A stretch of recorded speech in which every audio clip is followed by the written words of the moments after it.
Thank you very much, Kelly, and good morning, everybody. Thank you for those kind words of introduction.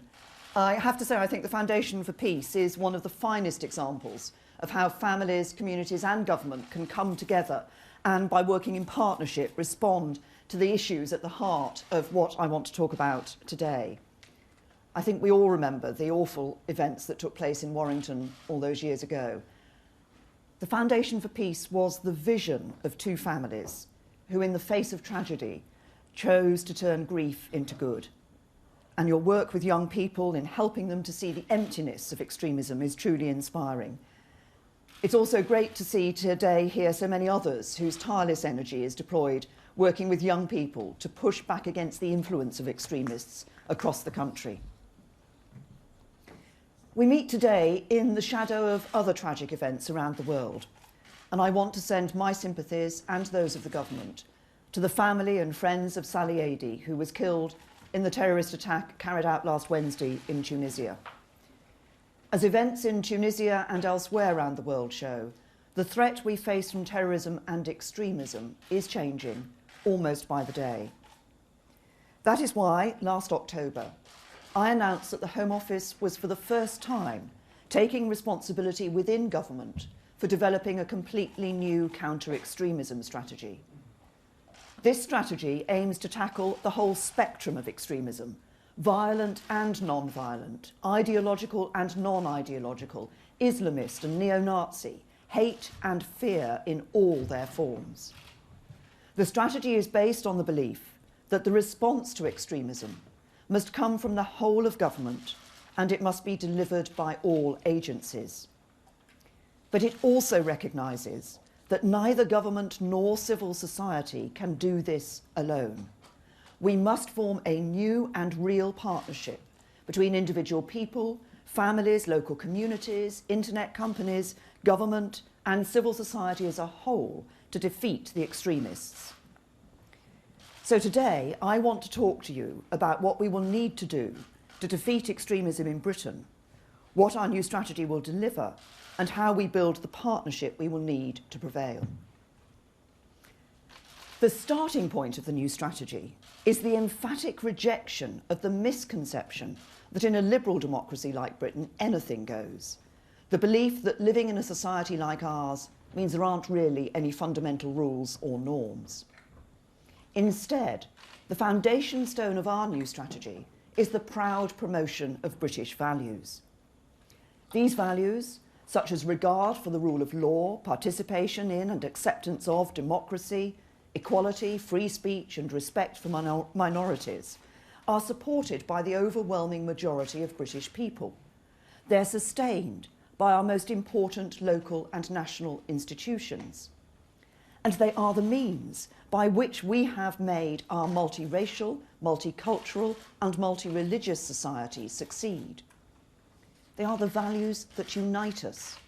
They are what allow us all to enjoy our individual freedoms, to lead varied lives, to live in diverse communities, and to do all of these things while still living peacefully, respectfully, and harmoniously alongside one another. At the heart of our values is a simple and inclusive proposition.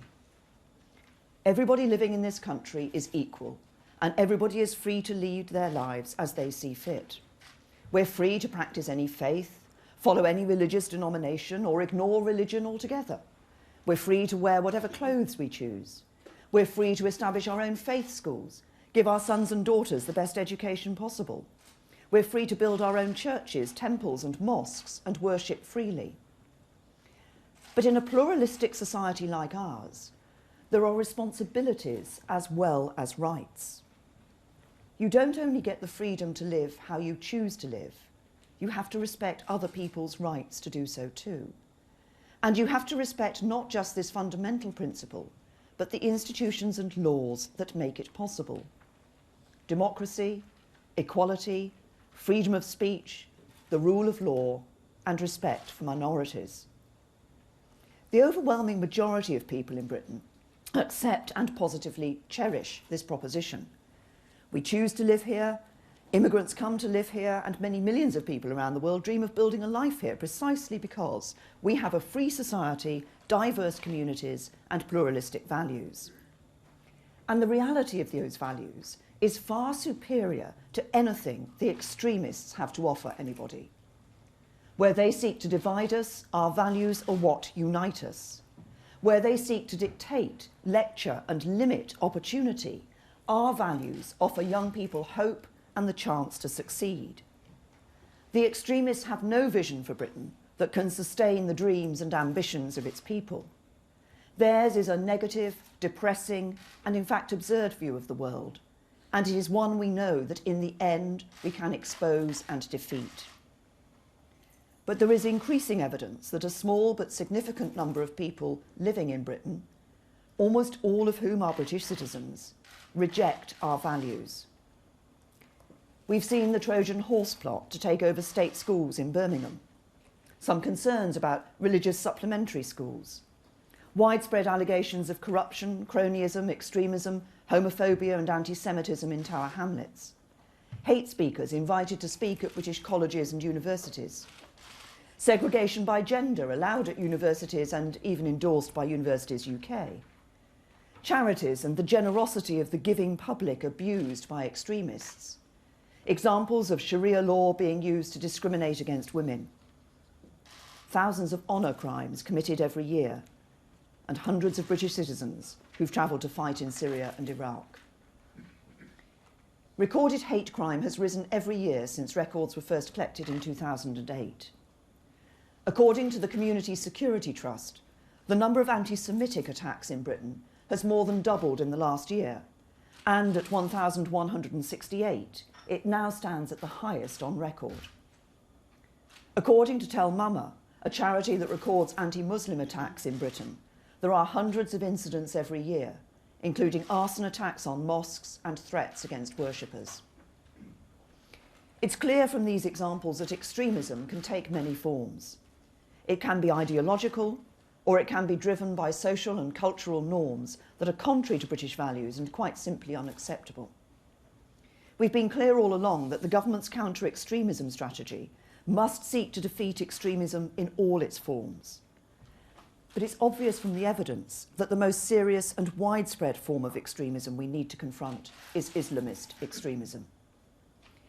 Islamist extremists believe in a clash of civilizations. They promote a fundamental incompatibility between Islamic and Western values, an inevitable divide between them and us. They demand a caliphate or a new Islamic state governed by a harsh interpretation of Sharia law. They utterly reject British and Western values, including democracy, the rule of law, and equality between citizens, regardless of their gender, ethnicity, religion, or sexuality. They believe that it's impossible to be a good Muslim and a good British citizen, and they dismiss anybody who disagrees with them, including other Muslims, as kafirs or non-believers. We must always take care to distinguish between Islam, a major world religion followed peacefully by the overwhelming majority of 1 billion Muslims worldwide, and Islamist extremism. Islam is entirely compatible with British values and our national way of life, while Islamist extremism is not, and we must be uncompromising in our response to it. Because extremism is not something that can just be ignored. It cannot be wished away. It must be tackled head-on. Because where extremism takes root, the consequences are clear. Women's rights are eroded. There is discrimination on the basis of race and sexuality. There is no longer access to the labour market, to the law, or to wider society. Communities become segregated and cut off from one another. Intolerance, hatred and bigotry become normalised. Trust is replaced by fear, reciprocity by envy, and solidarity by division. But tackling extremism is also important because of its link to terrorism. Not all extremism leads to violence, and not all extremists are violent, but there is without doubt a thread that binds the kind of extremism that promotes hatred and a sense of superiority over others to the actions of those who want to impose their beliefs on us through violence. Now, I know there are some people who disagree with me. They say what I describe as Islamist extremism is simply social conservatism. But if anybody else discriminated against women, denounced people on the basis of their religious beliefs, rejected the democratic process, attacked people on the basis of their sexuality, or gave a nod and a wink in favour of violence and terrorism, we wouldn't hesitate to challenge them, or if the law was broken, call for their prosecution and punishment. Some say we're picking on religion or religious beliefs. But to them, I say, as a practicing Anglican myself, we're doing no such thing. Islamist extremists may say they are acting in the name of Islam, but there is no legitimate basis for extremism in Islam or in any major religion. The Quran says, "Do not go to extremes in your religion, and let there be no compulsion in religion." Leviticus tells Jews and Christians to love your neighbour as yourself. Sikhs believe that no one is my enemy, no one is a foreigner, with all I am at peace. While the Hindu Shanti mantra seeks peace for all, saying, "May all beings experience prosperity, may none in the world suffer." There are others who say we're picking on Islamist extremism when there are other forms of extremism we need to tackle. But that is untrue too. We want to defeat all forms of extremism, ideological or not, and where it is driven by ideology, we draw no distinction between a neo-Nazi and an Islamist extremist. The murder of Mohammed Salim in Birmingham in 2013 was driven by neo-Nazi ideology, just the same as the murderers of Lee Rigby were driven by Islamist extremist ideology. Some say we cannot base a counter-extremism strategy on British values because it is too difficult to define them. But we're not calling for a flag to be flown from every building or demanding that everyone drinks Yorkshire tea and watches Coronation Street. Our definition of extremism is the vocal or active opposition to fundamental British values, including democracy, the rule of law, individual liberty, and the mutual respect and tolerance of different faiths and beliefs.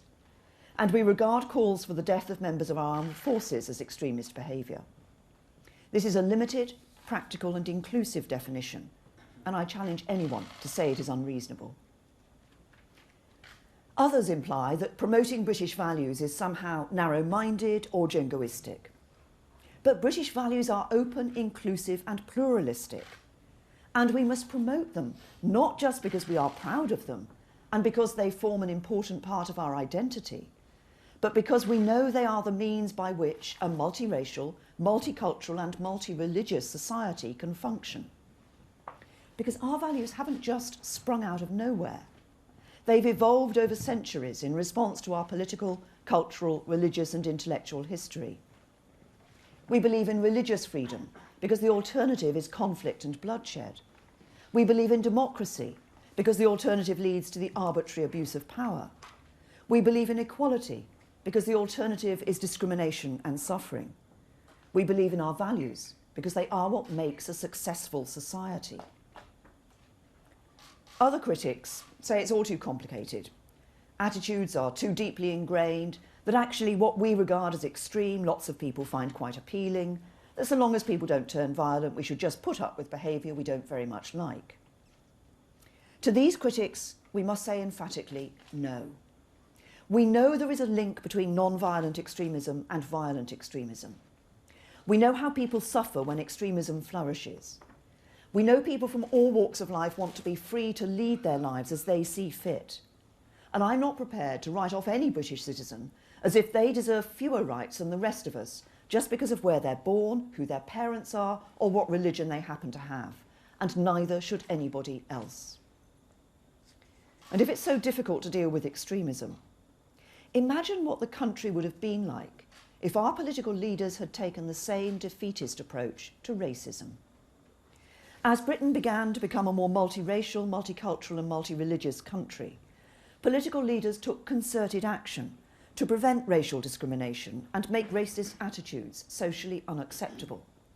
Legislation was passed prohibiting discriminatory behaviour and punishing racially aggravated crime. Organisations were established to monitor racism and report on progress. Civil society campaigns, including action in sport, the arts and the media, helped to build social norms that conveyed the message that racism is never acceptable. We need to take the same kind of approach to extremism, and that is what our counter-extremism strategy will do. The content of that strategy will be for the next government to take forward, but I believe we will need to take action in 4 main ways. We will need to develop a far better understanding of the threat we face from extremism. We will need to promote more assertively our values, the benefits of living in Britain, and the rights and responsibilities of living in a pluralistic society. We will need to ensure the most effective response possible from the state in tackling extremism. And we will need to do everything we can to build up the capacity of civil society to identify, challenge and defeat extremism. The starting point is, of course, the need for a better evidence base for dealing with extremists and extremist organisations. The government's new Extremism Analysis Unit is already up and running and helping to inform not just this strategy, but government decision-making on matters such as visa applications. As the unit grows and develops, it will inform more and more of what government and the wider public sector does. In particular, the Extremism Analysis Unit will help us to develop a new engagement policy, which will set out clearly for the first time with which individuals and organisations the government and public sector should engage and should not engage. This will make sure nobody unwittingly lends legitimacy or credibility to extremists or extremist organisations, and it will make very clear that government should engage with people directly and through their elected representatives, not just through often self-appointed and unrepresentative community leaders. The Extremism Analysis Unit will also inform the development of a counter-entryism strategy. We know from examples such as the Trojan Horse affair in Birmingham that extremists use entryist tactics to infiltrate legitimate organisations to promote their own agendas. The counter-entryism strategy will ensure that government, the public sector and civil society as a whole is more resilient against this danger. There are some areas where, like in the application of Sharia law, we know enough to know we have a problem, but we do not yet know the full extent of the problem. For example, there is evidence of women being divorced under Sharia law and left in penury. Wives who are forced to return to abusive relationships because Sharia councils say a husband has a right to chastise. And Sharia councils giving the testimony of a woman only half the weight of the testimony of a man. We will therefore commission an independent figure to complete an investigation into the application of Sharia law in England and Wales.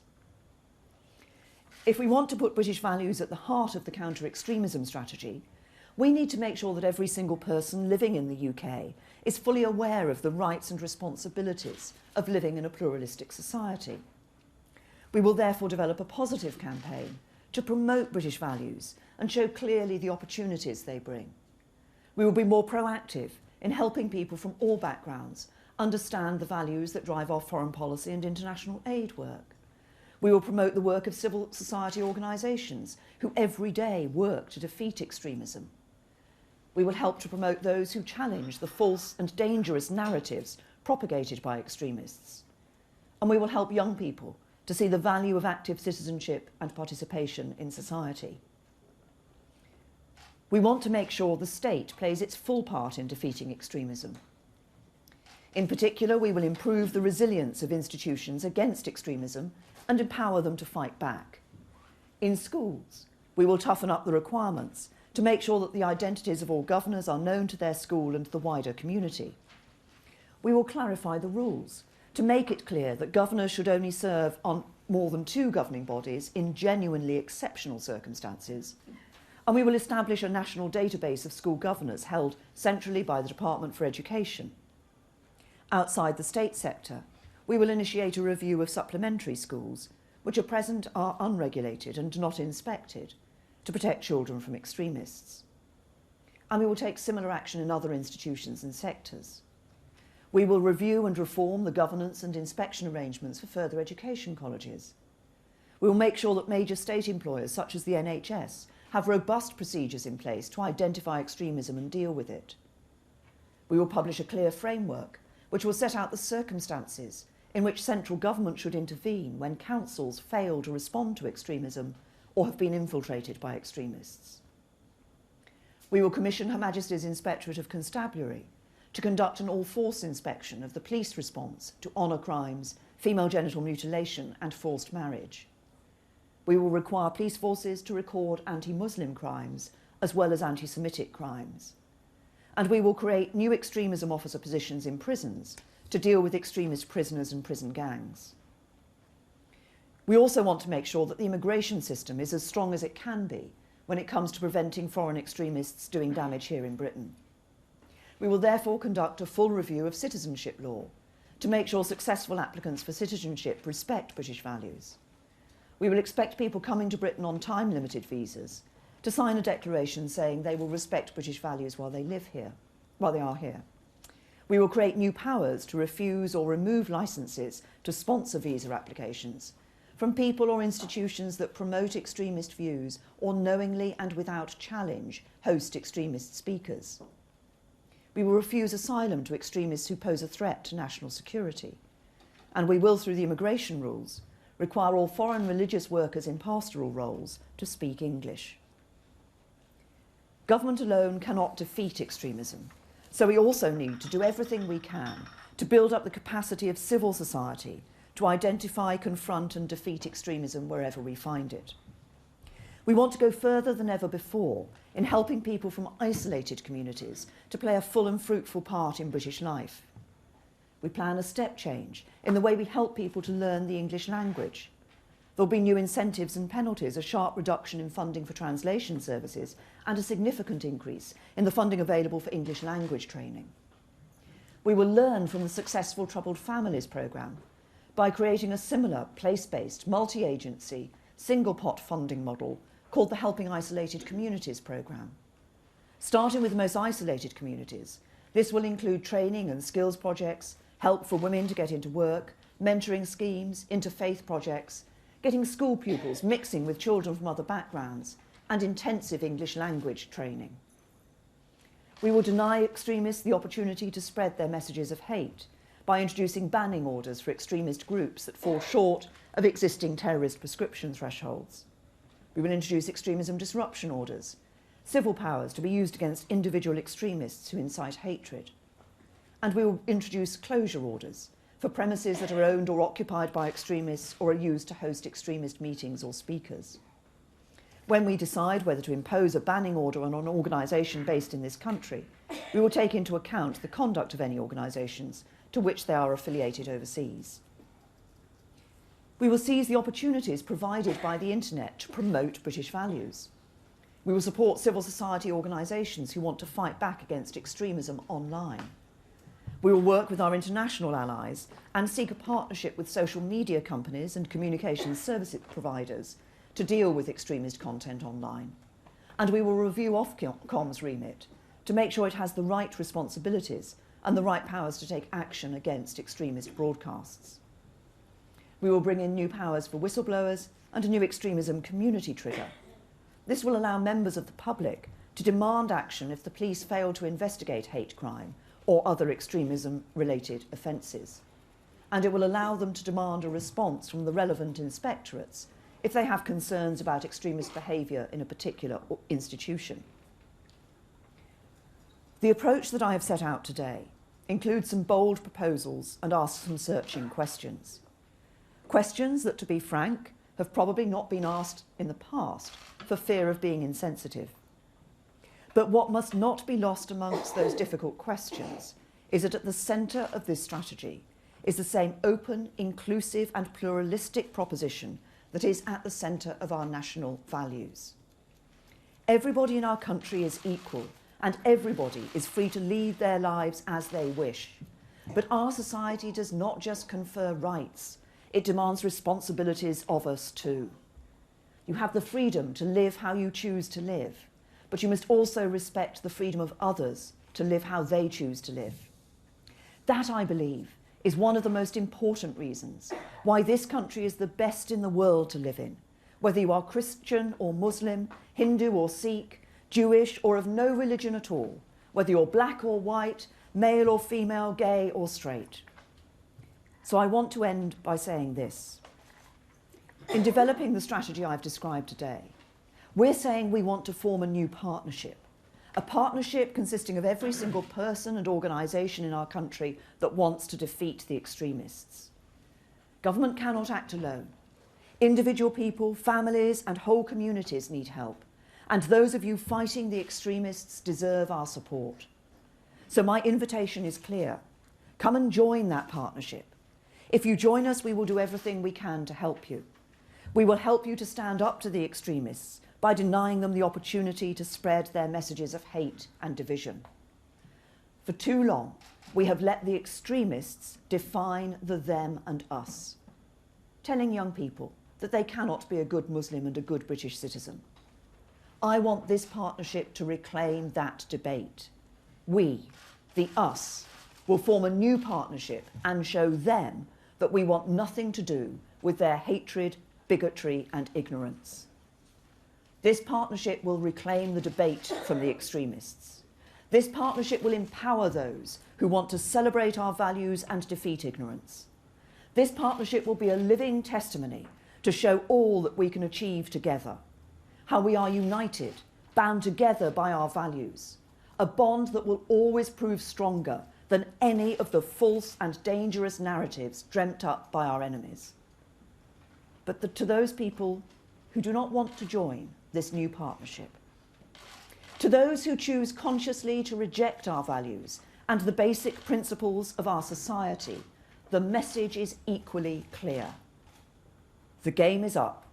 We will no longer tolerate your behaviour. We will expose your hateful beliefs for what they are. Where you seek to spread hate, we will disrupt you. Where you break the law, we will prosecute you. Where you seek to divide us, we will stand united, and together we will defeat you. Thank you.